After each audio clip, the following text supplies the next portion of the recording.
Welcome back to NYSE TV Live. This week, data standards organization GS1 US released the results of a brand new survey, and the results show consumers are picking up a new habit at grocery stores. With shoppers focused on the rising prices of food, more than 3/4 of consumers say they want more information. More than 70% responding they're reading labels more closely and more often. Joining me now, Melanie Nuce, Hilton, SVP of Consumer Success at GS1 US. Melanie, count me in that category. Almost everything I eat off a shelf, especially if it's packaged, I'm the guy, I'm standing there in the aisles blocking other people because I'm reading the fine print. What surprises you about the survey respondents?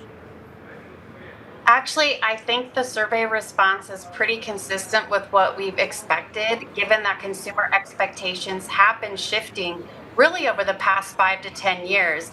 And increasingly, as companies make claims on their products like USDA organic or non-GMO project verified, consumers have taken a pretty healthy interest in what they're seeing on the labels and how they can interpret that for their own benefits. Do you have a sense about why consumers overall are reading food labels more closely? Is this just about becoming a more informed eater, so to speak? Is this kind of the age of social media where information is more accessible? What do you see as going on the underlying trends, Melanie? I think it stems from a couple. One, what we want to know where the things that we consume come from. There's been an increasing interest in that, and a lot of that started with maybe organic apparel products, and fair trade cotton has really shifted into food. I think increasingly, as companies make more and more claims on packaging, consumers are interested in what's behind those claims. So where did it come from? Does it meet my lifestyle and dietary needs? And also, of course, does it fit within my budget? And can I make any comparisons or trade-offs that might be more budget conscious but still deliver the quality of food that I expect? I wonder how much of this is top-down government leadership. I mean, I lived here in New York City during the year of Michael Bloomberg. He was out front, I think, encouraging New Yorkers to take a closer look at this sort of stuff.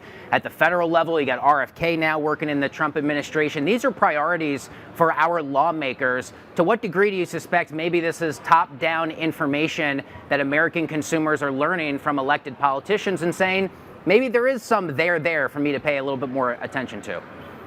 I think that's definitely a fair assessment. When you have a campaign like Make America Healthy Again, where you see government officials who I think the average citizen puts a lot of trust in what gets said at a federal and state and even municipal level by public officials, where you're talking about the need to remove particular things from foods in an effort to make Americans healthy, I do think that we sit up and take notice. How do you think things like advanced QR codes will continue to transform consumer trust at the shelf? We've all got smartphones. We're all tech savvy. I got to imagine that's part of the equation.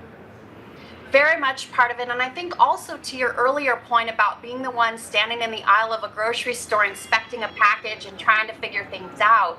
What's so interesting about a smart QR code, particularly the way GS1 standards are enabling QR usage, is the UPC that many of us are so familiar with now because of self-checkout and how it just goes beep and a price rings up and we get what we expected and we pay what we thought we were going to pay, but it doesn't unlock a lot of additional information.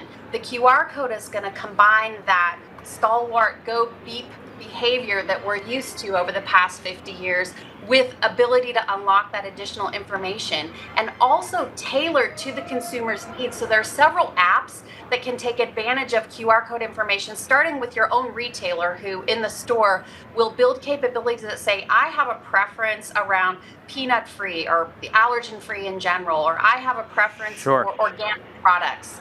Those QR codes will help you be able to easily correlate that information to the product. Absolutely. Melanie, thanks for being here. Melanie Nuce, Hilton, SVP of Consumer Success at GS1 US. Folks, that's going to do it. We'll see you again tomorrow. Have a great day.